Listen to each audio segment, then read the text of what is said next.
মাঝে মাঝে আল্লাহ আমাদেরকে দুঃখ কষ্ট দিয়ে পরীক্ষা করতে চান, এগুলো আমাদের জন্য খারাপ নয়। এই দুঃখ কষ্ট বিপদ আমাদের কোমরকে সোজা করে, আমাদের পায়ের মাটিকে শক্ত করে, চিল্লায় বলেন ঠিক কিনা? প্রতিকূল পরিবেশে কিভাবে বাঁচতে হয় এই দুঃখ কষ্ট আমাদেরকে শিখায়। এজন্য মুমিন বান্দার বৈশিষ্ট্য হচ্ছে দুঃখ কষ্ট বেদনা জ্বালা এগুলোতে সে আপসেট হয় না, সে হাল ছেড়ে দেয় না, সে ভরসা রাখে একজনের উপর, চিল্লায় বলতে হবে তিনি কে?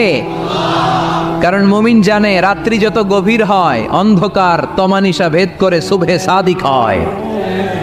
মুমিন জানে গর্ভবতী নারীর পেটের ব্যথা যেই দিন বাড়তে থাকে ওই দিনই নতুন মেহমান আগমনের সময় ঘনাতে থাকে।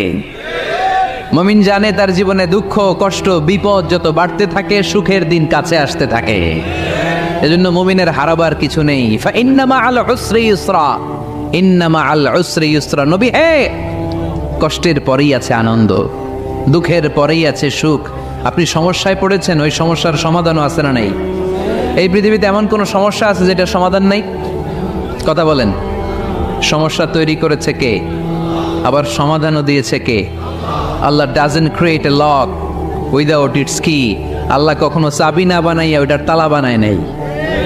কথা কন। তালাও যেহেতু আছে ওই তালার চাবিও বানিয়েছে কে?